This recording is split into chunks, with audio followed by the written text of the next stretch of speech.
मेरे पिता अपने पुराने दोस्त की अनाथ बेटी को दया करके कंपनी में इंटर्न की नौकरी देते हैं, लेकिन मुझे बिल्कुल उम्मीद नहीं थी कि पहले ही दिन वह यह कहेगी, मैं यहाँ काम कर सकती हूँ, लेकिन मिस्टर स्टर्लिंग, इसे मुझे पटाने का मौका मत समझिए और मुझसे प्यार करने की गलती भी मत कीजिए। कॉन्फ्रेंस रूम में बैठे कई एग्जीक्यूटिव्स इतने शॉक्ड हो जाते हैं कि एक दूसरे को चुपचाप देखने लगते हैं। माहौल बेहद ऑकवर्ड हो जाता है। केवल मैं शांत बैठा रहता हूँ और वनेसा कार्टर के ठंडे खूबसूरत चेहरे को देखता हूँ। मेरे अंदर कोई भाव नहीं उठता, क्योंकि मैं जानता हूँ वनेसा भी मेरी तरह रिबॉर्न हुई है। पिछली जिंदगी में मेरे पिता अपने पुराने दोस्त की अनाथ बेटी वनेसा को कंपनी में लाए थे और मैं पहली नजर में ही इस ठंडी प्रतिभाशाली महिला पर फिदा हो गया था। स्टर्लिंग ग्रुप के एयर होने के नाते मैंने अपने सारे कनेक्शंस और रिसोर्सेज उस पर लुटा दिए। मैंने उसे बिजनेस सिखाया, उसके रास्ते की हर रुकावट हटाई और एक कंप्लीट रुकी से उठाकर स्टर्लिंग ग्रुप की सबसे कम उम्र की वाइस प्रेसिडेंट बना दिया। और वीपी की कुर्सी पर बैठते ही उसने सबसे पहला काम क्या किया, अपने फर्स्ट लव ट्रिस्टन हेल के साथ हाथ मिला लिया। वह हेल ग्रुप का गोल्डन एयर था, हमारा सबसे बड़ा राइवल। दोनों ने मिलकर स्टर्लिंग शेयर्स को खाली कर दिया और 3 पीढ़ियों से बने हमारे फैमिली एम्पायर को निगल लिया। मुझे आज भी वह बारिश वाली रात याद है। उसी कॉन्फ्रेंस रूम में मेरे माता पिता के सामने वह शार्प सूट पहनकर खड़ी थी और उसने घोषणा की थी कि स्टर्लिंग बैंकरप्ट हो चुका है और अब ओनरशिप बदल रही है। जाते जाते उसकी आंखें बर्फ जैसी ठंडी थीं। बिजनेस वॉर में प्यार नहीं होता, सिर्फ प्रॉफिट होता है। Goodbye Adrian. अब उसे फिर उसी घमंडी और खुद को सबसे ऊंचा समझने वाले चेहरे के साथ देखकर मुझे सिर्फ घिन महसूस होती है। मेरे होठों से एक ठंडी हंसी निकलती है। डैड, लगता है मिस कार्टर हमारी कंपनी के ऑफर से ज्यादा खुश नहीं है। क्यों न किसी और को चुन लिया जाए? पोजीशन वेस्ट करने का क्या फायदा? वनेसा का चेहरा तुरंत बदल जाता है। वह घबरा जाती है। नहीं, मेरा वह मतलब नहीं था, प्लीज गलत मत समझिए। उसे कंपोजर खोते देखकर मैं मुस्कुराता हूँ। अगले दिन मैं हमेशा की तरह अपनी रोल्स रॉयस में बैठकर ऑफिस जाने की तैयारी करता हूँ। बटलर आदर से कार डोर खोलता है, लेकिन वनेसा मुझसे पहले अंदर बैठ जाती है। एड्रियन, मैंने कल ही कहा था, मुझसे फ्लर्ट मत करो और मेरे करीब आने की कोशिश भी मत करना। मैं लगभग बोलती बंद होने की हालत में था। ये मेरी कार थी, मुझे किसी के साथ कार पूल करने की आदत नहीं है। वनेसा को बिल्कुल उम्मीद नहीं थी कि मैं पूरी तरह बदल चुका हूँ। अभी बाहर निकलो। वह मेरी बात अनसुनी कर देती है। मैं सिर्फ राइड ले रही हूँ, क्या तुम्हें इतना रूड होना जरूरी है? उसे पूरा यकीन था कि मैं ब्लफ कर रहा हूँ, लेकिन जैसे ही मैं कार में बैठता हूँ वह घृणा भरे चेहरे के साथ बाहर उतर जाती है, जैसे मेरे साथ एक ही हवा में सांस लेना भी उसे पसंद न हो। वॉल्टर, गाड़ी चलाओ। जी यंग मास्टर। आखिरकार मुझे शांति से ऑफिस जाने का मौका मिलता है। शाम को छुट्टी के समय मैं कंपनी एंट्रेंस पर आती जाती गाड़ियों को देख रहा था। लगता है पिछली जिंदगी के वे पैरासाइट्स फिर वापस आ गए थे। जो आदमी वहाँ आता है वह ट्रिस्टन हेल था, हेल ग्रुप का एयर। वह बेहद अपनापन दिखाते हुए वनेसा के चेहरे को छूता है। फूलों वाली शर्ट पहने एक लड़का उन्हें उकसाता है। वाह वनेसा, तुम सच में स्टर्लिंग हेडक्वार्टर्स में काम करती हो? मैंने सुना है यहाँ रेगुलर स्टाफ को भी परमानेंट होने में 3 साल लग जाते हैं और तुम इंटर्न होकर सीधे अंदर पहुंच गई। कितनी किस्मत वाली हो, अब तो करियर उड़ान भरने वाला है। हे गॉर्जस, इस वीकेंड मिस्टर हेल का बर्थडे है। स्टर्लिंग का जो हाई एंड प्राइवेट क्लब है ना, हमें वहाँ घुमाओ। डेनिम जैकेट पहना दूसरा लड़का भी बोल पड़ता है। हाँ हाँ हाँ, मैं तो बहुत समय से वहाँ जाना चाहता हूँ। वनेसा, अरेंज कर दो। वनेसा सिर हिलाती है। कंपनी रूल्स हैं, क्लब सिर्फ बिजनेस क्लाइंट्स के लिए है, पब्लिक एंट्री नहीं है। अरे वनेसा, ये तो अनफेयर है। मिस्टर हेल कोई आउटसाइडर है क्या? वह तुम्हारा बॉयफ्रेंड है। बस मिस्टर स्टर्लिंग से कह दो, जब नीस रिक्वेस्ट करेगी तो कैसे मना करेंगे? वैसे भी तुम स्टर्लिंग फैमिली मैनर में रहती हो। सही कहा। वनेसा स्टर्लिंग मैनर में रह रही थी। वनेसा खुद को शांत रखने की कोशिश करती है। वहाँ रूल्स बहुत स्ट्रिक्ट हैं, स्ट्रेंजर्स को अंदर नहीं आने देते, क्लब से ही पूछ लेते हैं। ठीक है, फिर तय रहा। ट्रिस्टन ऐसे व्यवहार करता है जैसे सारी बाजी उसके हाथ में हो। फाइन, मैं अंकल स्टर्लिंग से बात कर लूंगा, कोई प्रॉब्लम नहीं होगी। गॉर्जस, हमें डिसअपॉइंट मत करना। मैं दूर खड़ा यह सब चुपचाप देखता रहता हूँ। मैंने पहले ये सब कैसे नहीं देखा? वनेसा सच में 2 चेहरे वाली औरत है, दूसरों की दया पर जी रही है, फिर भी स्टर्लिंग फैमिली होम को अपना घर कहने में उसे शर्म नहीं आती। अगर मैं अब भी वहीं जाकर उसकी सच्चाई सबके सामने खोल दूं तो कैसा तमाशा होगा। अचानक मेरे दिमाग में एक विचार आता है। मैं मुड़कर अपने बटलर वॉल्टर को बुलाता हूँ। आज रात कंपनी एंट्रेंस की सारी सर्वेलेंस फुटेज निकालो, पब्लिक प्लाजा एरिया का हर एंगल और सब कुछ बैकअप करके रखो। अगले दिन मैं अपने पिता के साथ डाइनिंग रूम में ब्रेकफास्ट कर रहा था। वनेसा सीढ़ियों से देर से नीचे आती है। गुड मॉर्निंग वनेसा, आओ ब्रेकफास्ट कर लो। वनेसा हल्का सा जवाब देती है, कुर्सी खींचकर बैठती है, कॉफी की एक SIP लेती है, कुछ पल रुकती है और फिर कहती है, अंकल स्टर्लिंग, एक बात करनी थी। इस वीकेंड मेरे एक फ्रेंड का बर्थडे है, क्या हम ग्रुप के हाई एंड क्लब का इस्तेमाल पार्टी के लिए कर सकते हैं? मुझे लगभग हंसी आ जाती है। इस औरत में सचमुच पूछने की हिम्मत है। मतलब स्टर्लिंग के क्लब में पार्टी? मेरे पिता मुंह पोंछते हैं। वनेसा, वह जगह बिजनेस क्लाइंट्स के लिए है, कंपनी एसेट्स पर चलती है, कुछ घंटों के लिए भी नहीं। वनेसा तुरंत कहती है, मैं उनसे प्रॉमिस कर चुकी हूँ अंकल स्टर्लिंग। मेरे पिता सिर हिलाते हैं। क्लब सच में कन्वीनियंट नहीं है, वह कंपनी एसेट है, प्राइवेट वेन्यू नहीं। वीकेंड अभी आया नहीं है, अपने फ्रेंड्स को पहले ही समझा दो। लेकिन बात पूरी होने से पहले ही वनेसा कॉफी नीचे रखती है और वापस अपने कमरे की तरफ बढ़ जाती है। वनेसा, ब्रेकफास्ट नहीं, भूख नहीं है। वनेसा, 1 मिनट रुको, तुम अभी वर्क प्लेस में नहीं हो। एक्सपीरियंस बनाने का यह बहुत महत्वपूर्ण समय है। वर्क को पहले रखो और हेल वाले ग्रुप से दूर रहो, समझी? वनेसा जवाब देती है, मैं आभारी हूँ अंकल स्टर्लिंग, आपने हमेशा मेरा ख्याल रखा है, लेकिन इसका मतलब यह नहीं कि आप मेरी प्राइवेट लाइफ में दखल दें। मुझे गाइडेंस की जरूरत हो सकती है, लेकिन लेक्चर की नहीं। मैं बीच में बोल पड़ता हूँ। डैड, लोगों की किस्मत का सम्मान कीजिए, सेवियर कॉम्प्लेक्स छोड़ दीजिए, यही तो आपने मुझे सिखाया था, याद है? वनेसा मुझे घूरती है। एड्रियन, तुम भी ताने मत मारो। तो क्या हुआ अगर तुम अमीर हो? मैं भी अमीरों की जिंदगी जी चुकी हूँ, कुछ खास नहीं। इस बार मैं पीछे नहीं हटता। ट्रिस्टान की उम्मीद छोड़ दो और अगर तुम्हें यही सब करना है तो नौकरी छोड़कर चली जाओ, सेवरेंस वहीं रहेगा। आज ही पेपर वर्क प्रोसेस करवा देता हूँ। एचआर को मैं खुद कहूंगा। ये सुनते ही वनेसा बेचैन हो जाती है। तुम्हें मुझे निकालने का कोई हक नहीं है। अंकल स्टर्लिंग मुझे यहाँ इंटर्न बनाने लाए थे। मेरे पिता कुछ देर सोचते हैं। तुम दोनों शांत हो जाओ, जल्दी निकलो ताकि काम पर देर ना हो। उनके जाने के बाद वनेसा मुझे घूरती है और गुस्से में निकल जाती है। मेरे पिता अब भी बहुत सॉफ्ट हार्टेड हैं। लगता है अब आग और बढ़ाने का समय आ गया है। पिछली जिंदगी में मैं उसी क्लब में बुरी तरह नशे में था और वनेसा ने मेरा फोन चुराकर शेयर्स ट्रांसफर कर दिए थे। मुझे धुंधला सा याद है कि ट्रिस्टन ने कहा था, वनेसा उस रात तुम कमाल की थी, ये मेरी जिंदगी का सबसे बेहतरीन गिफ्ट था। फिर वह रुका, मेरी तरफ देखा और आखिरी शब्द बोले, बर्थडे गिफ्ट। पिछली जिंदगी की वह गंदी याद सोचकर मैं आ भरता हूँ। ठीक है, इस बार बर्थडे गिफ्ट ऐसा होगा जिसे तुम दोनों जिंदगी भर याद रखोगे। फिर मैं अपने पिता को कॉल करता हूँ। डैड, मैंने इस वीकेंड आपके और कुछ एग्जीक्यूटिव्स के लिए ओवरसीज साइट विजिट की फ्लाइट्स बुक कर दी हैं। प्रोजेक्ट फाइल्स ईमेल पर भेज दी हैं। हाँ, प्रोजेक्ट बहुत प्रॉमिसिंग लग रहा है, खुद जाकर देखिए। इसके बाद मैं एक और कॉल करता हूँ। थोड़ी देर बाद वनेसा और मैं एक ही कार में ऑफिस जा रहे होते हैं। मैं कैजुअली कहता हूँ, वॉल्टर डैड इस वीकेंड साइट विजिट के लिए बाहर जा रहे हैं, कुछ एक्स्ट्रा एग्जीक्यूटिव टिकट्स भी बुक कर दो। ऑफ कोर्स यंग मास्टर, मैं अभी अरेंज कर देता हूँ। चारा पानी में डाल दिया गया था। वनेसा, अब मुझे निराश मत करना। ट्रिप वाले दिन मैं पेट पकड़कर अपने पिता की तरफ शर्मिंदा चेहरा बनाकर देखता हूँ। डैड, मेरा स्टमक थोड़ा खराब है, मैं आपके साथ विजिट पर नहीं जा पाऊंगा। क्या बात सीरियस है? डॉक्टर बुलाएं? मैं मुस्कुराता हूँ। नहीं, बस छोटी सी प्रॉब्लम है, थोड़ा रेस्ट कर लूंगा तो ठीक हो जाऊंगा। आपकी ट्रिप डिले मत कीजिए। मेरे पिता प्लान के अनुसार निकल जाते हैं। अब पूरा स्टेज तैयार था। मैं अपने दोस्त को कॉल करता हूँ। रायन, दोपहर में मिलते हैं, बाकी लोगों को भी ले आना, वही पुरानी जगह। रायन हंसता है। एड्रियन, बाहर क्यों खाना, तुम्हारे प्राइवेट शेफ का कैंटोनीज फूड सबसे बढ़िया है। मैं चाय की चुस्की लेता हूँ। बाहर ज्यादा एटमॉस्फेयर है। खाने के बाद मेरे ऑफिस चलते हैं, प्रो लेवल मीटिंग रूम में बात करेंगे। मेरे दोस्त एक दूसरे की तरफ देखकर मुस्कुरा देते हैं। मीटिंग के बीच में मैं कमरे से बाहर निकलता हूँ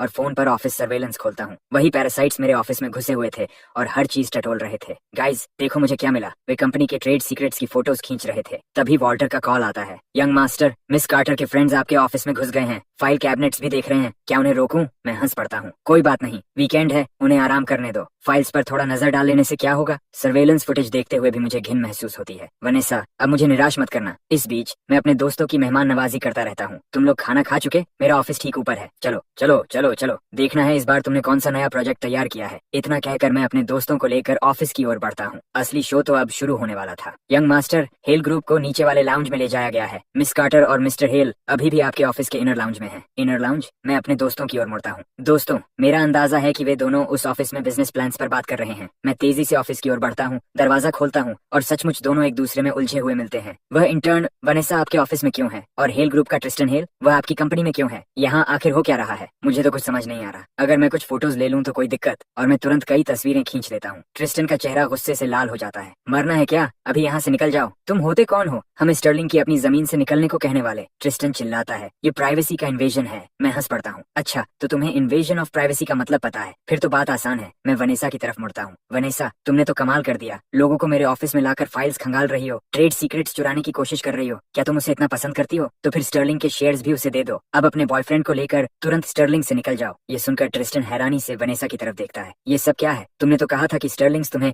अपनी बेटी की तरह मानते हैं और ये कंपनी देर सवेर तुम्हारे हाथ में आने वाली है। लेकिन वनेसा मेरी तरफ मुड़ जाती है। एड्रियन, कितने बड़े स्कीमर हो तुम बस मेरे साथ रहना चाहते हो, है ना? मैं बेबस होकर हल्का सा हंसता हूँ। वनेसा, तुम्हारा दिमाग नहीं बढ़ा या कॉमन सेंस नहीं है? अगर बीमार हो तो डॉक्टर के पास जाओ, यहाँ खड़े होकर भौंको मत। ट्रिस्टन अपने कपड़े ठीक करता है और खुद को और शर्मिंदा नहीं होने देता। वनेसा जल्दी से उसका हाथ पकड़ लेती है। ट्रिस्टन, ये एड्रियन का जाल है, वह हमें अलग करना चाहता है। लेकिन ट्रिस्टन कोई मूर्ख नहीं था, वह बिना पीछे देखे चल देता है। तुम्हारी प्रॉब्लम से मेरा कोई लेना देना नहीं, दफा हो जाओ। अकेली रह जाने पर वनेसा लगभग जमीन पर ढह जाती है। फिर भी उसका घमंड कम नहीं होता। एड्रियन, अपनी छोटी छोटी चालें बंद करो। ये मत सोचो कि इससे हम अलग हो जाएंगे। मैं तुम्हारे बजाय किसी आवारा कुत्ते को चुन लूंगी। मेरे दोस्तों में से एक उसे चिढ़ाता है। मिस कार्टर, कौन आदमी ऐसी औरत को चाहेगा जो किसी और की कंपनी में आकर ये सब करे? यहाँ मोर बनकर मत घूमो, खुद को बहुत ज्यादा समझ रही हो, चाहे वह कितनी भी मजबूत बनने की कोशिश करे। ये बात आखिरकार वनेसा को तोड़ देती है। तभी कोई और बोल पड़ता है, और तुम वही ऑर्फन हो ना, तुम्हारे पिता के पुराने दोस्त की बेटी, जिसे स्टर्लिंग परिवार ने अपनाया था। क्या अपनाया था? दूसरा चौंक जाता है। लेकिन बाहर तो सब कहते हैं कि वह ओवरसीज एजुकेटेड एलीट है। रुको, मैंने तो इसे रोल्स रॉयस से उतरते भी देखा है। वह रोल्स रॉयस एड्रियन की कार है। सबके सामने सच्चाई खुलते ही वनेसा की एक और परत टूट जाती है। रुको, अगर ऐसा है तो फिर यह तुम्हारे ऑफिस में इतना घमंड क्यों दिखा रही थी? मैं कुछ पल चुप रहता हूँ। उसके पिता मेरे पिता के पुराने दोस्त थे, उन्होंने कभी मेरे पिता की जान बचाई थी। दोनों बहुत करीब थे। वह विदेश से पढ़कर लौटी तो उसके पास जाने की कोई जगह नहीं थी, इसलिए मेरे पिता ने दया करके उसे यहाँ इंटर्नशिप दिलवाई और उसने गलत फहमी पाल ली कि मुझे उससे प्यार है। तभी वह हमेशा अजीब अजीब बातें करती रहती है। वनेसा गुस्से से मेरी तरफ उंगली उठाती है। एड्रियन, ये झूठ है, तुम ही थे जो हर समय मेरे पीछे पड़े रहते थे। मेरा दोस्त हंस पड़ता है। बहुत ज्यादा सोप ऑपरास देखती हो क्या? खुद को हीरोइन समझती हो? दूसरा बोलता है, बाहर निकलो, तुम सब बाहर निकलो। फिर हंसते हुए कहता है, जरा देखो तो सही, ये किसकी कंपनी है? एड्रियन मालिक है और तुम उसे ही निकलने को कह रही हो। ये सुनते ही वनेसा का चेहरा हरे से सफेद पड़ जाता है। आखिरकार वह और बर्दाश्त नहीं कर पाती और दरवाजे से बाहर भाग जाती है। वह औरत सच में अविश्वसनीय है, सही कहा, लेकिन वनेसा जैसी इंसान के लिए यह सब अभी काफी नहीं है। ये तो सिर्फ शुरुआत है। वनेसा, स्टर्लिंग परिवार पर तुम्हारा जो भी कर्ज है मैं सब वापस वसूल करूंगा, एक एक टुकड़ा करके। जब मेरे पिता को पता चलता है कि क्या हुआ तो वह कभी कल्पना भी नहीं कर पाते कि उनके पुराने दोस्त की बेटी ऐसी निकलेगी। कंपनी में लोगों को लाकर कॉन्फिडेंशियल फाइल्स खंगालना, वह मेरी गुडविल को मिट्टी में मिला रही है। वह लंबी सांस लेते हैं और फैसला कर लेते हैं, उसे जाने दो। इतना कहकर वह निराश होकर स्टडी रूम से बाहर निकल जाते हैं। इस बार वनेसा ने सच में मेरे पिता को गुस्सा दिला दिया था। अच्छा है, इससे मुझे उसे मनाने की परेशानी से छुटकारा मिल गया। जिस दिन वह जाती है, वनेसा मुझे एलिवेटर से बाहर निकलते हुए देखती है और घमंड से कहती है, अभी तुम मुझे जाने दे रहे हो, लेकिन 3 महीने बाद अगर तुम घुटनों पर बैठकर भी मुझसे विनती करोगे तब भी मैं वापस नहीं आऊंगी। मैं तुम्हें दिखाऊंगी कि असली विजेता कौन है। मैं मुस्कुराता हूँ। मुझे अच्छी तरह अंदाजा है कि वह इतनी आत्मविश्वासी क्यों है। बिजनेस की दुनिया में जल्द ही एक बड़ा बिड आने वाला है, एक उभरते हुए न्यूकमर के लिए नाम कमाने का बिल्कुल सही मौका। वह सोचती है कि चुनी हुई वही है, लेकिन उसे बिल्कुल पता नहीं कि अपनी पिछली जिंदगी में वह वास्तव में कैसे जीती थी। वॉल्टर, मेरे लिए एक फ्लाइट बुक करो, सबसे तेज वाली, न्यूयॉर्क के लिए। और एक बात और, विदेश में पढ़ रही एक चाइनीज MBA स्टूडेंट के बारे में पता लगाओ। उसका नाम बियांका है, वॉर्टन में।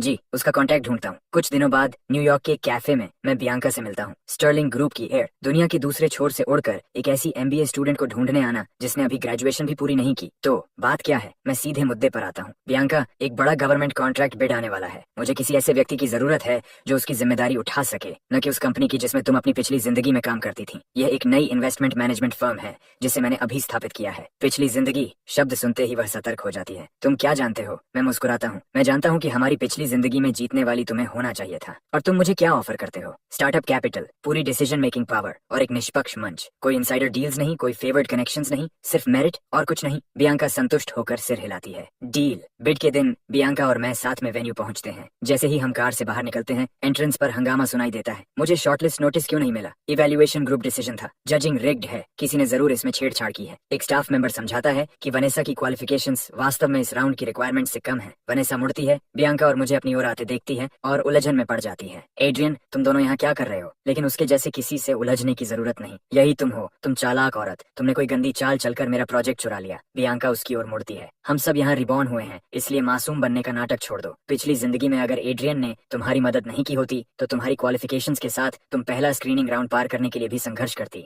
वनेसा के चेहरे पर ऐसा भाव आता है जैसे सब कुछ अचानक समझ में आ गया हो। तो तुम भी रिबॉर्न हुई हो, इसलिए तुम्हें शुरू से सब पता था। यह सोचते ही वनेसा अपना नियंत्रण खो देती है। एड्रियन, अभी भी समय है, उसे यहाँ से जाने को कहो और अब से मैं तुम्हारे साथ रहूंगी। वह फिर से अपनी इज्जत बचाने की कोशिश करती है। मैं तुम्हें यहाँ एक रास्ता दे रही हूँ, बेहतर होगा कि तुम अच्छी तरह सोच लो। मैं उसका हाथ झटक देता हूँ। फिर मैं बियांका को लेकर वेन्यू के अंदर चला जाता हूँ। वह पागल है। बियांका, चलो। और वनेसा वहीं खड़ी चीखती रह जाती है। लेकिन जैसे ही हम प्रेप रूम तक पहुँचते हैं, मेरा फोन बज उठता है। एड्रियन, क्या तुमने ट्रेंडिंग लिस्ट देखी? जल्दी देखो, मामला बड़ा है। मैं तुरंत रायन द्वारा भेजा गया लिंक खोलता हूँ। हेडलाइन सामने चमकती है, Sterling group heir harasses female student. मैं कुर्सी पर पीछे टिककर एक लंबी सांस लेता हूँ। लेकिन बियांका कहती है, ये स्टोरी पोस्ट बहुत चालाकी से लिखी गई है। उसने तथ्यों को तोड़कर फिर से जोड़ा है, आधा सच आधा झूठ। सबसे खतरनाक बात यह है कि उसने खुद को एक परफेक्ट विक्टिम के रूप में पेश किया है, एक अकेली ऑर्फन जिसके पीछे कोई सहारा नहीं है, और इससे स्वाभाविक रूप से नैतिक बढ़त उसी के पास चली जाती है। और तुम स्टर्लिंग एयर होने के नाते स्वाभाविक रूप से पब्लिक ओपिनियन के दूसरी तरफ खड़ी हो। मुझे पता है, मैं कुछ पल रुकता हूँ, लेकिन उसकी इस पूरी स्ट्रेटेजी में एक घातक कमी है। मैं सस्पेंस बना रहने देता हूँ। एक बार उसकी इमेज टूट गई तो उसके पास वापस संभलने की कोई गुंजाइश नहीं बचेगी। उसी समय मेरे पिता का कॉल आता है और मैं बियांका से कहता हूँ, अभी प्रोजेक्ट पर नजर रखो, मैं अभी वापस आता हूँ। इस बीच कंपनी के टॉप ब्रास इस मामले को लेकर भाग दौड़ कर रहे हैं। PR टीम ने स्टेटमेंट तैयार कर लिया है। हम सुझाव देते हैं कि पहले तथ्यों को स्पष्ट किया जाए और साथ ही डिफेमेशन के खिलाफ कार्रवाई का अधिकार सुरक्षित रखा जाए। हमने प्लेटफॉर्म से भी संपर्क किया है ताकि पहले इसे ट्रेंडिंग लिस्ट से हटाया जा सके। उसी क्षण में दरवाजा खोलकर अंदर आता हूँ। इसे हटवाना सिर्फ आग में घी डालने जैसा होगा। फिर लोग कहेंगे कि स्टर्लिंग अपने प्रभाव का इस्तेमाल कर रही है और लोगों को चुप कराने के लिए पैसे दे रही है। मैं पूरे आत्मविश्वास के साथ बोर्ड मेंबर्स की ओर देखता हूँ। अभी कोई स्टेटमेंट जारी करने की जल्दी मत कीजिए। बोर्ड के सदस्य भौहें सिकोड़कर मेरी ओर देखते हैं। तो तुम इसे संभालने की योजना कैसे बना रहे हो? मैं सहजता से मुस्कुराता हूँ। वनेसा पीड़िता बनना चाहती है ना? तो मैं उसे और भी ज्यादा बेचारी दिखाऊंगा। डैड, जेंटलमैन, निश्चिंत रहिए, 24 घंटे के अंदर ये पूरा मामला पलट जाएगा। मेरा आत्मविश्वास देखकर बुजुर्ग एक दूसरे की ओर आधे विश्वास और आधे संदेह वाली नजर से देखते हैं। एड्रियन, तुम मेरे बेटे हो और मैं तुम पर भरोसा करता हूँ, लेकिन यह ग्रुप की प्रतिष्ठा का मामला है। ये कोई खेल नहीं है। तुम जो करना चाहते हो करो, मैं तुम्हें नहीं रोकूंगा, लेकिन अगर हालात नियंत्रण से बाहर गए तो मैं खुद दखल दूंगा और इसे संभालूंगा। मैं सिर हिलाता हूँ। यह नियंत्रण से बाहर नहीं जाएगा। वनेसा पब्लिक ओपिनियन का खेल खेल रही है क्योंकि इस समय उसके पास बिजनेस में कोई बढ़त नहीं है। वह केवल सहानुभूति पाने के लिए खुद को पीड़ित दिखा सकती है, लेकिन जैसा मैंने कहा था, इस स्ट्रेटेजी की सबसे घातक कमजोरी यही है कि एक बार उसकी इमेज टूट गई तो उसके पास वापस संभलने की कोई जगह नहीं बचेगी। इसी बीच इंटरनेट फट पड़ता है। स्टर्लिंग ग्रुप, क्या वही रियल एस्टेट वाली कंपनी? क्या स्टर्लिंग हेयर सच में इतना घटिया है? जिस अनाथ लड़की को उसके परिवार ने सहारा दिया, उसी को तंग कर रहा है। इन लोगों में जरा भी जमीर नहीं बचा। प्रिय, अपनी सुरक्षा का ध्यान रखना, जरूरत पड़े तो पुलिस को बुलाना। स्टर्लिंग का बॉयकॉट करो, ऐसी कंपनी को अस्तित्व में ही नहीं होना चाहिए। मैं इस सारी चर्चा को ठंडी नजरों से देखता हूँ, जल्दी मत करो, असली तमाशा अभी शुरू हुआ है। रायन, उस दिन की जो वीडियो मैंने रिकॉर्ड की थी उसे पोस्ट कर दो। फोन से मेरे दोस्त की उत्साहित आवाज आती है। मैं कब से तुम्हारे ये कहने का इंतजार कर रहा था। बियांका उलझन में पड़ जाती है। अभी पोस्ट करें और सबूतों का इंतजार नहीं करेंगे? मैं उसे बताता हूँ कि अभी सिर्फ एक टुकड़ा छोड़ दो और लोगों को गुस्से में आने दो। वे जितना जोर से गालियां देंगे, थप्पड़ उतना ही जोर से पड़ेगा। वनेसा, तुम्हें ट्रेंडिंग पसंद है ना? इस बार मैं तुम्हें दिल खोलकर ट्रेंड करने दूंगा। कुछ समय तक मामला उबलने देने के बाद जवाब आता है। वॉल्टर ने हेल ग्रुप से सारी फुटेज हासिल कर ली है। हमारे पास पार्किंग लॉट, एलिवेटर्स, ट्रिस्टन के ऑफिस के बाहर का पूरा हॉलवे और उस दिन कंपनी एंट्रेंस की फुटेज भी है, जिसमें वनेसा और ट्रिस्टन उस पूरे ग्रुप से बात कर रहे थे। सब कुछ मिल चुका है। टाइमलाइन पूरी तरह मेल खा रही है। सारा मटेरियल एक लंबे पोस्ट में टाइमलाइन के हिसाब से व्यवस्थित कर दो। हर एंट्री के साथ उसकी मैचिंग इमेजेस और कैप्शंस लगाओ। बियांका जानकारी व्यवस्थित करने लगती है और थोड़ी ही देर में पोस्ट बिल्कुल वैसा तैयार हो जाता है जैसा मैंने कहा था। सब कुछ टाइमलाइन के अनुसार रखा गया है। टेक्स्ट और इमेजेस एक एक करके मेल खाते हैं। कोई भावनात्मक भाषा नहीं, सिर्फ सबूत। मैं उसे कुछ देर ध्यान से देखता हूँ। अच्छा है, लेकिन अभी पोस्ट मत करो। रात 8 बजे तक इंतजार करो। बियांका को समझ नहीं आता, इसलिए मैं समझाता हूँ। 8 बजे सबसे ज्यादा ट्रैफिक होता है। वनेसा की दुख भरी स्टोरी पोस्ट उसी समय अपनी सबसे ऊंची रीच पर होगी। सबसे व्यस्त समय पर ठंडा पानी डालना ही लोगों के दिमाग में बात बैठाता है। मिनट दर मिनट समय बीतता है, जब तक कि वह गोल्डन आवर नहीं आ जाता, जब तमाशा देखने वालों की भीड़ अपने चरम पर पहुंच जाती है। पोस्ट कर दो। ठंडी कठोर टाइमलाइन और सारे सबूत इंटरनेट पर फैल जाते हैं। ये उम्मीद से कहीं तेजी से फैल रहा है। मैं अपना फोन भी निकालता हूँ और उन सबूतों को देखता हूँ जिन्हें मैं इतने समय से इकट्ठा कर रहा था। आखिरकार सब कुछ दुनिया के सामने खुलकर आ गया। वनेसा, तुम खुद को पीड़िता समझती थी, अब पूरी दुनिया जानती है कि चोर कौन है। रोती हुई चोर। कुछ देर बाद रायन का कॉल आता है। एड्रियन, ये चाल बहुत खतरनाक थी। ये पागलों की तरह वायरल हो रही है। जो लोग अभी तक तुम्हें गालियां दे रहे थे, वही अब माफी मांगने दौड़े चले आ रहे हैं। कह रहे हैं कि वनेसा कार्टर ने उन्हें इतने समय तक अंधा बनाए रखा। हाँ, रुको, अभी एक और लीक सामने आया है। स्टर्लिंग के रिसोर्सेज तो बस लेने के लिए पड़े हैं। वो बेवकूफ एड्रियन मेरी हर बात मानता है। स्टर्लिंग का बूढ़ा मालिक सबसे आसान शिकार है और एड्रियन बस एक दिमागहीन अमीर लड़का जिसे आसानी से खेला जा सकता है। किसी ने तुम्हारे जारी किए हुए लंबे पोस्ट को इन चैट स्क्रीनशॉट्स की टाइमलाइन के साथ मिलाकर देखा और पाया कि वनेसा की उस दुख भरी स्टोरी पोस्ट में जिन तारीखों को उसने हैरेसमेंट बताया था, उन हर तारीख पर वह ट्रिस्टन हेल के साथ डेट पर थी। इस समय Vanessa the two face topic trending list में सीधे नंबर 2 पर पहुंच गया है। उसे ट्रेंड करना पसंद है ना? तो उसे भरपूर ट्रेंड करने दो। अगले दिन मेरे पिता परिणाम देखते हैं और मानते हैं कि मैंने मामला अच्छी तरह संभाला, लेकिन एक बात कम रह गई। मैंने ये कम आंका था कि वनेसा कितना नुकसान पहुंचा सकती है। अगर इस बार तुम्हारे पास वह सर्विलेंस फुटेज न होती, सिर्फ तुम्हारी बात उसके खिलाफ होती, तो क्या तुम्हें लगता है कि कोई तुम पर विश्वास करता? मैं सिर हिलाता हूँ। मैं ये बात याद रखूंगा डैड। और एक बात, यह वह लीगल नोटिस है जिसे हमारी लीगल टीम ने कल रात तैयार किया था। ये पहले ही वनेसा को भेजा जा चुका है। डेफेमेशन, उसकी रेपुटेशन के अधिकार का उल्लंघन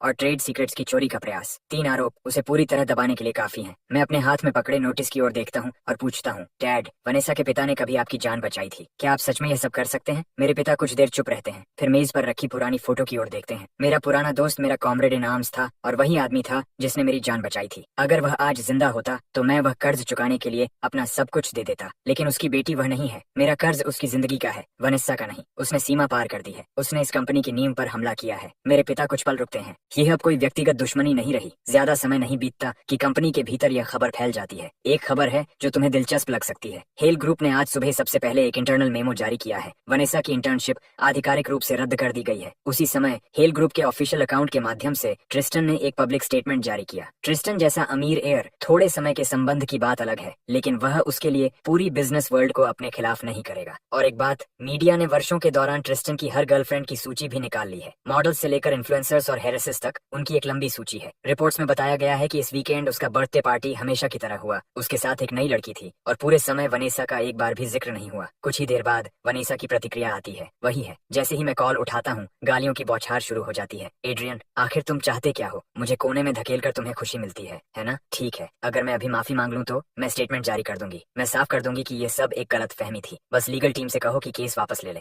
बस करो वनेसा। क्या तुम्हें लगता है कि यह दुनिया तुम्हारी शर्तों पर चलती है? जब चाहो किसी पर कीचड़ उछाल दो, जब चाहो अपना नाम साफ कर लो। क्या तुम्हें लगता है कि हर कोई तुम्हारी डोरियों से बंधी कठपुतली है? अब वह पूरी तरह हिस्टेरिकल हो चुकी थी। एड्रियन, तुम्हारा अंत बुरा होगा। मैं बिना एक शब्द और कहे कॉल काट देता हूँ। वनेसा, पिछली जिंदगी में तुम ट्रिस्टन के साथ हर मुश्किल से निकल गई थी। इस जिंदगी में तुम उसके लिए लड़ाई में कूद पड़ी, उसके लिए अपने उपकार करने वालों को धोखा दिया, उसके लिए पूरी बिजनेस वर्ल्ड को अपने खिलाफ कर लिया, और बदले में तुम्हें क्या मिला? एक ऐसा आदमी जो कहता है कि उसे कुछ पता ही नहीं था। ये तो सिर्फ शुरुआत है। स्टर्लिंग परिवार का जो कर्ज तुम पर है वह इससे कहीं गहरा है। दूसरी ओर वनेसा ट्रिस्टन से मिलने जाती है। ट्रिस्टन, अब मेरे पास कुछ नहीं बचा। स्टर्लिंग्स ने मुझे निकाल दिया है। इंटरनेट पर हर कोई मुझे गालियां दे रहा है और उनकी लीगल टीम मुझ पर मुकदमा करने वाली है। मेरी मदद करो। मैंने तुम्हारे लिए इतना कुछ किया। मैंने तुम्हें स्टर्लिंग की कॉन्फिडेंशियल फाइल्स दी। मैंने स्टर्लिंग्स को अपने खिलाफ कर लिया तुम्हारे लिए। तुम मुझे ऐसे छोड़ नहीं सकते। ट्रिस्टन अपना विस्की ग्लास नीचे रखता है। तुमने मेरी मदद की, ये बात अच्छी तरह समझ लो वनेसा। एड्रियन ने एक गड्ढा खोदा और तुम खुद उसमें कूद गई। साथ में पूरी टोली को लेकर उसके ऑफिस में घुस गई और सब कुछ कैमरा में साफ साफ रिकॉर्ड हो गया। तुम्हें जरा भी अंदाजा है कि हेल के शेयर होल्डर्स अब मुझे किस नजर से देखते हैं? तो तुम्हारे उस स्टेटमेंट का क्या मतलब था? सिर्फ दोस्त। ट्रिस्टन, हम इतने लंबे समय से साथ हैं। वह डैमेज कंट्रोल था। अगर मैं तुमसे दूरी नहीं बनाता तो क्या हेल भी तुम्हारे साथ डूब जाए? ट्रिस्टन फिर से विस्की की चुस्की लेता है। फिर भी तुम पूरी तरह बेकार नहीं हो। 3 महीने बाद एक गवर्नमेंट कॉन्ट्रैक्ट बिड आने वाला है। हेल उसे हर हाल में जीतना चाहता है। तुम इतने समय तक स्टर्लिंग्स के करीब रही है ना, तुम्हें उनके बिजनेस की पूरी जानकारी होगी। हेल को यह प्रोजेक्ट दिलाने में मदद करो और मैं तुम्हें जॉब दूंगा। Project director, 7 figure salary. Vanessa कुछ क्षणों के लिए जड़ हो जाती है। तुम सच कह रहे हो? बिल्कुल। एड्रियन को तुम सबसे बेहतर जानती हो। अपने दुश्मन को जानो और तुम कभी हारोगी नहीं। यही तुम्हारा एकमात्र मौका भी है वापस उठ खड़े होने का। वनेसा दांत भींचती है। ठीक है, मैं मदद करूंगी। अब तुम वही वनेसा लग रही हो जिसे मैं जानता हूँ। एक बार फिर वे दोनों आपसी स्वार्थ से बंध जाते हैं। एड्रियन, तुम्हें लगता है कि तुम जीत गए? असली खेल तो अभी शुरू हुआ है। अगले महीने की 15 तारीख को रिव्यू तय है। अब तक बियांका और मेरे बीच अच्छी समझ बन चुकी है। मैं तुम्हारे प्रपोजल को पहले ही चौथी बार रिवाइज कर चुकी हूँ। डेटा मॉडल्स और रिस्क असेसमेंट भी देख चुकी हूँ। और एक बात और, हेल के अंदर से किसी ने खबर दी है। वनेसा ने हेल ज्वाइन कर लिया है। उसका टाइटल प्रोजेक्ट डायरेक्टर है। वह सीधे ट्रिस्टन को रिपोर्ट कर रही है। तो ट्रिस्टन अभी भी पीछे हटने को तैयार नहीं है। ठीक इसी समय वनेसा को अंदर लाना साफ दिखाता है कि उसका निशाना सीधे इस बिड पर है, बिल्कुल जैसा मैंने उम्मीद की थी। मेरे चेहरे पर कोई भाव नहीं आता। उसके पास अब कोई और रास्ता नहीं बचा।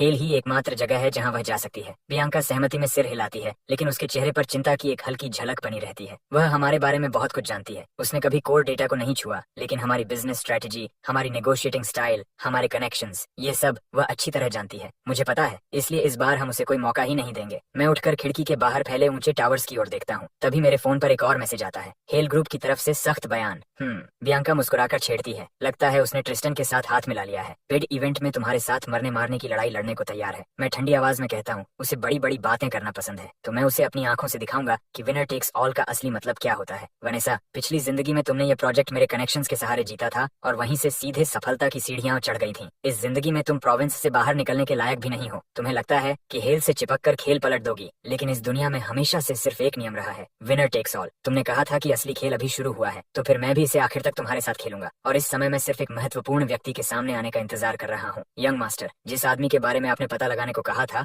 उसे ढूंढ लिया गया है। Wins quarter. वॉल्टर रिपोर्ट देता है। वानेसा के पिता की मृत्यु के बाद कागजों पर यही उसका सबसे करीबी जीवित रिश्तेदार है। पिछले कुछ सालों से वह दक्षिण पश्चिमी सीमा के आसपास इधर उधर भटकता रहा है। कभी कभार छोटे मोटे काम करता है, लेकिन ज्यादातर समय गैम्बलिंग टेबल पर बिताता है। जब वनेसा विदेश में पढ़ते हुए संघर्ष कर रही थी, तब उसके सबसे कठिन समय में भी इस अंकल ने एक बार भी उसे फोन नहीं किया। वॉल्टर कुछ पल रुकता है, लेकिन जब मैंने उसे ढूंढा, वह एक मजोंग पार्लर के बाहर झुका बैठा था। जैसे ही उसने तुम्हारी भतीजी स्टर्लिंग ग्रुप में है ये सुना, उसकी आंखों में चिंता नहीं बल्कि लालच चमका। शायद उसने सोचा कि वनेसा ऊपर पहुंच गई है और अब वह अंकल होने के नाते उसका हिस्सा भी ले सकता है। वॉल्टर की लाई हुई खबर मेरा मूड अच्छा कर देती है। उसे यहाँ लेकर आओ और कहो कि उसकी प्यारी भतीजी को अपने अंकल की जरूरत है। समझ गया। इसके साथ ही वनेसा की एक और कमजोरी मेरे हाथ लग जाती है, ऐसी कमजोरी जिससे निपटना उसके लिए आसान नहीं होगा। अगले दिन वॉल्टर एक फटे पुराने कपड़े पहने आदमी को स्टर्लिंग स्टेट लेकर आता है। तो तुम स्टर्लिंग्स के यंग मास्टर हो। मेरा नाम विंस कार्टर है। मैं वनेसा का अंकल हूँ। उसके पिता जल्दी गुजर गए थे, इसलिए अंकल होने के नाते मैं उसका सबसे बड़ा अभिभावक हूँ। मैंने सुना कि तुम्हारे परिवार ने मेरी भतीजी को अपने घर में जगह दी, उसे नौकरी दी और रहने का ठिकाना दिया। मैं कोई खास काबिलियत वाला आदमी नहीं हूँ, बस उसे देखने और तुम्हारा धन्यवाद करने आया हूँ। मैं शिष्ट और संतुलित मुस्कान देता हूँ। तो आप वनेसा के अंकल हैं? वनेसा ने कुछ समय कंपनी में इंटर्नशिप की थी, बस बाद में वह यहाँ से चली गई। आदमी की मुस्कान तुरंत जम जाती है। चली गई? कहाँ गई? ये आपको उसी से पूछना होगा। वह तुरंत भड़क उठता है। तुम्हारे परिवार ने उसे अपनाने की बात कही थी, उसे कंपनी में काम देने की बात कही थी, फिर उसे बाहर कैसे निकाल दिया? एक जवान लड़की अकेली बाहर रहेगी तो कितना असुरक्षित होगा। उसके पिता ने मरते समय उसे मेरी जिम्मेदारी में छोड़ा था। अंकल होने के नाते मैं चुप नहीं बैठ सकता। मैं अनजान बनने का अभिनय करता हूँ। विस्तार से जानना हो तो आप उसी से पूछ सकते हैं। हमने तो सिर्फ सामान्य प्रक्रिया के तहत उसे जाने दिया। कोई सुरक्षा समस्या नहीं है, बस मैं जानबूझकर रुक जाता हूँ। बस क्या, खैर, जहाँ तक मुझे जानकारी है उसने नई नौकरी ढूंढने की कोशिश नहीं की। इसके बजाय वह अपने बॉयफ्रेंड के साथ रहने चली गई है। बॉयफ्रेंड? कौन बॉयफ्रेंड? उसकी आंखें फैल जाती हैं। उसका पिता नहीं है, इसलिए उसकी शादी ब्याह के मामले में अंतिम फैसला मेरा होगा, उसके अंकल का। कौन है वह निकम्मा लड़का जो मेरी भतीजी पर हाथ डालने की हिम्मत कर रहा है? मुझे वहाँ ले चलो। मैं दिखावे के लिए एक बेबस सांस छोड़ता हूँ। वॉल्टर, गाड़ी निकालो। वनेसा, समय आ गया है कि तुम स्टर्लिंग्स का कर्ज चुकाओ। और इस तरह वनेसा के अंकल और मैं शहर के बाहरी इलाके में स्थित एक प्राइवेट विला की ओर निकल पड़ते हैं। रास्ते में मैं सड़क किनारे पड़ा एक आसान सा गोल्फ क्लब उठा लेता हूँ। तुम गोल्फ क्लब क्यों उठा रहे हो, वह पूछता है। रास्ता उबड़ खाबड़ है, इसे वॉकिंग स्टिक की तरह इस्तेमाल कर लूंगा, मैं जवाब देता हूँ। जैसे ही हम उस आलीशान विला में प्रवेश करते हैं, प्रेमियों की आवाजें हवा में गूंज रही होती हैं। तभी संयोग से मेरे हाथ से गोल्फ क्लब गिर जाता है और संयोग से ही वनेसा का अंकल वह सामान उठा लेता है जो मैंने गिराया था। कर्कश हंसी की दिशा में बढ़ते हुए वह एक दरवाजे तक पहुंचता है। जैसे ही वह दरवाजा खोलता है, बिस्तर पर बैठी औरत का चेहरा सदमे से सफेद पड़ जाता है। ट्रिस्टान हमेशा से हवा का रुख पहचानने वाला आदमी रहा है, लेकिन अब तक अंकल का गोल्फ क्लब चल चुका था। तू छोटे बदमाश, मेरी भतीजी पर हाथ डालने की हिम्मत करता है। उसका बाप नहीं रहा तो क्या उसका अंकल भी मर गया? उसकी जगह मैं तुझे सबक सिखाऊंगा। कुछ ही क्षण पहले की उसकी खुशी भरी आवाजों से बिल्कुल अलग ट्रिस्टन की दर्द भरी चीखें गूंज उठती हैं। वह गोल्फ क्लब घुमाते हुए अंकल को धक्का देता है और बैल्कनी की ओर भागता है, लेकिन कई सालों से सड़ी हुई रेलिंग से टकराकर नीचे गिर पड़ता है। जैसे ही उसे एहसास होता है कि बड़ी मुसीबत हो गई है, वह आदमी तुरंत होश में आता है और वहां से भाग निकलता है। हॉस्पिटल के इमरजेंसी रूम में ट्रिस्टान को तुरंत इलाज के लिए ले जाया जाता है। मैं एक तरफ चिंतित खड़ा इंतजार करता हूँ। आखिर कोई भी अपने सिर पर किसी की मौत नहीं चाहता। डॉक्टर, वह कैसा है? डॉक्टर गंभीर आवाज में कहते हैं, मरीज की रीढ़ की हड्डी बुरी तरह क्षतिग्रस्त हो चुकी है। हम समय पर पहुंच गए और उसकी जान बचा ली, लेकिन कमर से नीचे का हिस्सा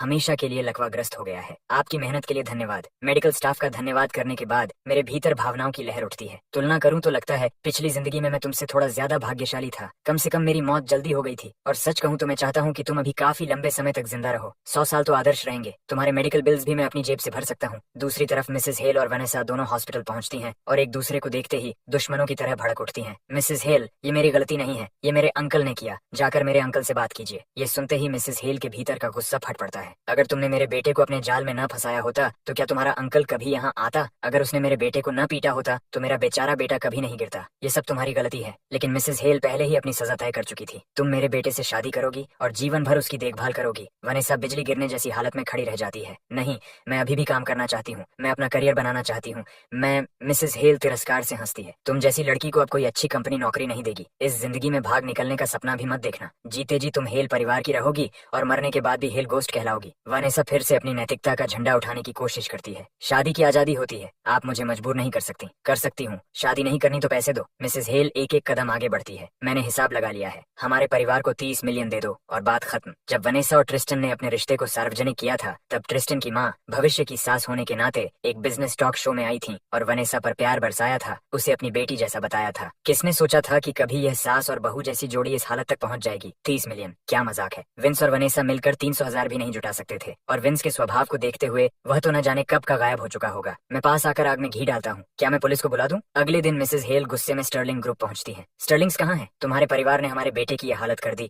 और अब छिपकर बैठे हो। तभी मेरे पिता आगे आते हैं। जिस एहसान फरामोश सांप को तुमने अपने घर में जगह दी, उसी के अंकल ने मेरे बेटे को अपंग बना दिया। तुम्हारे परिवार ने अपने घर में भेड़िया घुसाया और हमारे पूरे परिवार को बर्बाद कर दिया। बोलते बोलते मिसेस हेल इतनी उत्तेजित हो जाती हैं कि खुद को संभालना पड़ता है। फिर वह ठंडी आवाज में कहती हैं, आज से हेल्स और स्टर्लिंग्स जन्म जन्म के दुश्मन हैं। मेरे पिता कोई जवाब नहीं देते, वह बस मुड़ते हैं और चले जाते हैं। और इस समय तक वनेसा पूरी तरह कोने में धकेली जा चुकी थी। एड्रियन, मैं तुम्हारी गर्लफ्रेंड बनने के लिए तैयार हूँ। मेरे लिए 30 मिलियन डैमेजेस भर दो, मैं तुम्हें जल्दी ही पैसे लौटा दूंगी। मैं ठंडी आवाज में कहता हूँ, मैं तुम्हारी मदद क्यों करूँ, और तुम 30 मिलियन कमाकर मुझे लौटाओगी कहाँ से? सपने देखकर या धोखाधड़ी करके? वनेसा टूटने लगती है। ये तुम ही हो, ये सब तुम ही कर रहे हो। तुम अभी भी हार्ड टू गेट बनने का नाटक कर रहे हो, है ना? आखिर तुम मुझसे बहुत प्यार करते हो। मैं उसकी ओर देखते हुए कहता हूँ, पिछली जिंदगी में तुम और ट्रिस्टन ने मिलकर स्टर्लिंग को शॉर्ट किया था और मेरे पूरे परिवार को मौत तक पहुंचा दिया था, और फिर भी तुम उम्मीद करती हो कि मैं तुम्हारी मदद करूं। तभी पहली बार वनेसा को सब कुछ समझ में आने लगता है। मुझे तुम्हारी प्रतिक्रिया देखकर ही समझ आ गया था। कंपनी में तुम्हारे पहले ही दिन, तभी से मुझे पता था कि तुम भी रिबॉर्न हुई हो। फिर तो हमें और भी ज्यादा मिलकर काम करना चाहिए था। साथ मिलकर सब कुछ मिटा देते, पुरानी बातें भूल जाते और एक अच्छी जिंदगी साथ बिताते। ये सुनकर मैं सचमुच समझ नहीं पाता कि उसके दिमाग में चल क्या रहा है। क्या तुम्हें सच में लगता है कि यह संभव है? वनेसा जल्दी से कहती है, मैं गलत थी, ये सब ट्रिस्टान का विचार था और तुम भी रिबॉर्न हुए हो, है ना? चलो मान लेते हैं कि वह सब कभी हुआ ही नहीं। चलो फिर से शुरुआत करते हैं। ठीक है, लेकिन ये तो बिल्कुल असंभव था। एड्रियन, मान लो पिछली जिंदगी में मैंने स्टर्लिंग को बर्बाद किया था, तो क्या हुआ? अभी तुम जिंदा और सुरक्षित हो, है ना? क्या हम बस उसे पीछे नहीं छोड़ सकते? मैं ठंडी निगाहों से उसे देखता हूँ। पीछे छोड़ दें वनेसा, कुछ चीजें ऐसी होती हैं जिन्हें 10 जन्मों में भी पीछे नहीं छोड़ा जा सकता। स्टर्लिंग्स के प्रति तुम्हारा कर्ज सिर्फ एक चलो फिर से शुरुआत करते हैं कह देने से खत्म नहीं हो जाएगा। आने वाले दिनों में तुम उसे थोड़ा थोड़ा करके चुकाओगी। प्रोजेक्ट रिव्यू का दिन आ जाता है और बियांका तथा मैं अंतिम लड़ाई की तैयारी करते हैं। सच कहूँ तो मैं थोड़ा नर्वस हूँ, बियांका धीरे से कहती है। मैं उसे आश्वस्त करता हूँ, आराम से। पिछली जिंदगी में वनेसा ने तुम्हें दबा कर रखा था, इसीलिए नहीं कि तुम में क्षमता की कमी थी, बल्कि इसलिए क्योंकि उसके पीछे स्टर्लिंग के रिसोर्सेज और कनेक्शंस खड़े थे। इस जिंदगी में वह सब नहीं है। बस वैसे ही प्रदर्शन करो जैसा तुम सामान्य रूप से करती हो। और सचमुच बियांका की प्रतिभा स्टर्लिंग के प्रपोजल को जजेस की सर्वसम्मत स्वीकृति दिला देती है। ठीक उसी उसी समय हेल की प्रोजेक्ट डायरेक्टर वेनेसा अचानक अपनी सीट से खड़ी हो जाती है। पैनल मेंबर्स, प्रेजेंटेशन शुरू होने से पहले मैं कुछ सप्लीमेंट्री मटेरियल प्रस्तुत करना चाहती हूँ। वेनेसा वही योजना लागू कर रही थी जो ट्रिस्टन के अपंग होने से पहले तय की गई थी। यह स्टर्लिंग इन्वेस्टमेंट मैनेजमेंट और इस बिडिंग प्रोजेक्ट में उनके संभावित मिसकंडक्ट से संबंधित है। यहाँ संबंधित एविडेंस मौजूद है, कृपया पैनल मेंबर्स इसे देखें। उसके शब्दों से पूरे रूम में हलचल मच जाती है। डायरेक्टर कार्टर, आपके द्वारा प्रस्तुत सामग्री से संकेत मिलता है कि स्टर्लिंग इन्वेस्टमेंट मैनेजमेंट ने क्वालिफिकेशन रिव्यू के दौरान ब्राइबरी की थी। क्या आप सुनिश्चित हैं कि यह एविडेंस कानूनी तरीके से प्राप्त किया गया है? वनेसा तुरंत जवाब देती है, बिल्कुल, सोर्स पूरी तरह कानूनी है, रिकॉर्डिंग उचित माध्यमों से प्राप्त की गई है। मैं डॉक्यूमेंट उठाकर उसमें दर्ज रिकॉर्डिंग पर नजर डालता हूँ। उसमें केवल मैं और बियांका पैनल के साथ संबंधों की स्थिति की पुष्टि कर रहे थे। डायरेक्टर कार्टर, आपके द्वारा प्रस्तुत एविडेंस वास्तव में असली है, लेकिन क्या आपने उसका एक हिस्सा छोड़ नहीं दिया? मैं पैनल की ओर मुड़ता हूँ। पैनल मेंबर्स, बियांका को पैनल चेयर के सामने रिकमेंड करने के बाद मैंने तुरंत एक और बात कही थी, लेकिन सब कुछ रिव्यू क्राइटेरिया के अनुसार ही होना चाहिए। मुझे बियांका की क्षमता पर पूरा विश्वास है। जब मैंने कहा था कि सब अरेंज हो गया है, मेरा मतलब था कि बियांका की डिग्री, सर्टिफिकेट्स, वर्क हिस्ट्री और प्रोजेक्ट एक्सपीरियंस के नोटराइज्ड रिकॉर्ड्स पूरी तरह जमा कर दिए गए हैं। मैं आगे कहता हूँ, इन दोनों हिस्सों को जानबूझकर काट दिया गया, तोड़ मरोड़ कर पेश किया गया और सिर्फ एक उद्देश्य से इस्तेमाल किया गया, यही रिव्यू के दौरान अराजकता फैलाने और प्रक्रिया को बाधित करने के लिए। तभी पैनल चेयर आगे आते हैं। मैं इसकी गवाही दे सकता हूँ। यह वह कंप्लीट रिकॉर्डिंग और ईमेल रिकॉर्ड है जब मिस्टर स्टर्लिंग ने बियांका की रिकमेंडेशन मुझे भेजी थी। पैनल मेंबर्स कृपया इसकी जांच कर सकते हैं। ये सुनते ही वनेसा का चेहरा तुरंत काला पड़ जाता है। यह असंभव है। तुमने ये सब कब तैयार किया? मैं शांत स्वर में कहता हूँ, जिस दिन तुमने स्टर्लिंग छोड़ा था उसी दिन से। वनेसा, क्या तुम्हें लगा कि मुझे पता नहीं था कि तुम हेल में शामिल हो गई हो? क्या तुम्हें लगा कि मुझे ट्रिस्टान का असली उद्देश्य नहीं पता था? क्या तुम्हें लगा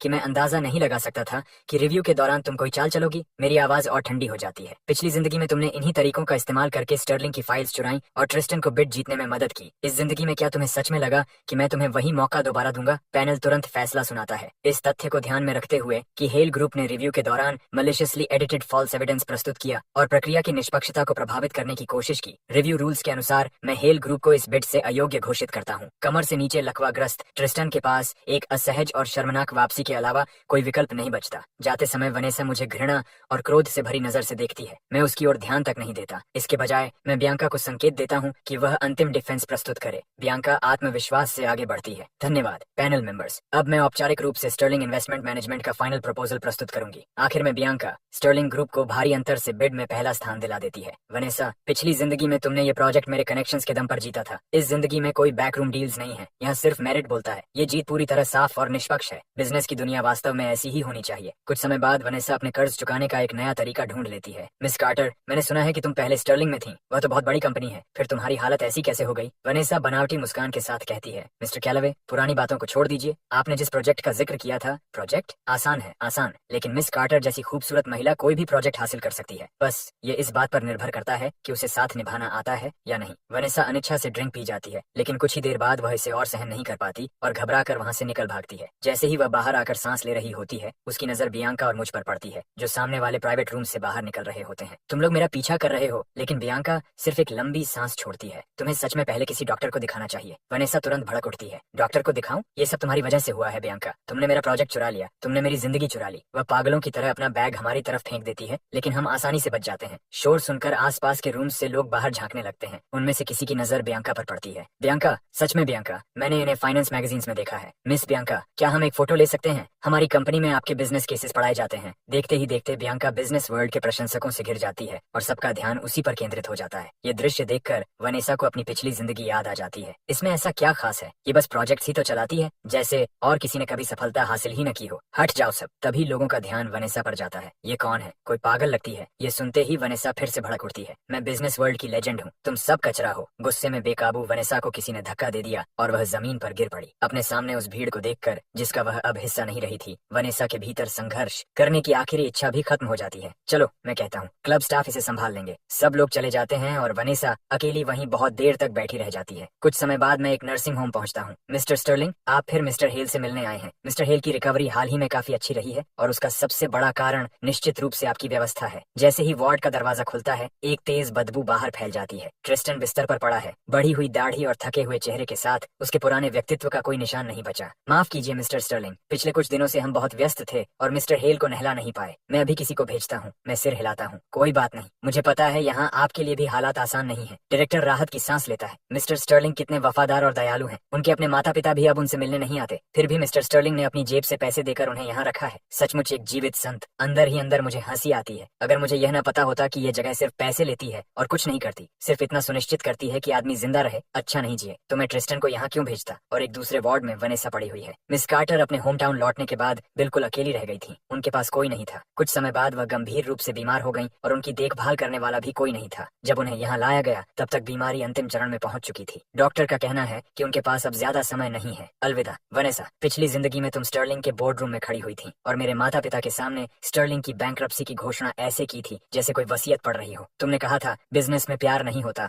सिर्फ प्रॉफिट होता है। इस जिंदगी में प्रॉफिट खत्म हो चुका है, प्यार भी चला गया है और अब तुम्हारे पास सिर्फ ये हॉस्पिटल वार्ड बचा है। जैसा करोगे वैसा भरोगे। तुम्हारे हिस्से में बस यही आना चाहिए था। 1 महीने बाद business leader of the year awards में होस्ट मंच पर आता है। अब हम इस वर्ष की शीर्ष बिजनेस लीडर मिस बियांका को मंच पर आमंत्रित करते हैं। जोरदार तालियों के बीच बियांका मंच पर पहुंचती है। जजेस का धन्यवाद, मेरी टीम का धन्यवाद और मेरे पार्टनर का धन्यवाद। वह कुछ क्षण रुकती है। मैं अपने पार्टनर मिस्टर एड्रियन स्टर्लिंग से मुझसे शादी करने का अनुरोध करना चाहती हूँ। पूरा हॉल एक पल के लिए स्तब्ध रह जाता है। अगले ही क्षण बियांका तेज कदमों से मेरी ओर बढ़ती है, जबकि मैं पूरी तरह चौंका हुआ खड़ा रहता हूँ। फिर वह मुस्कुराकर धीरे से कहती है, आज रात मर्जर प्रपोजल पर चर्चा करते हैं।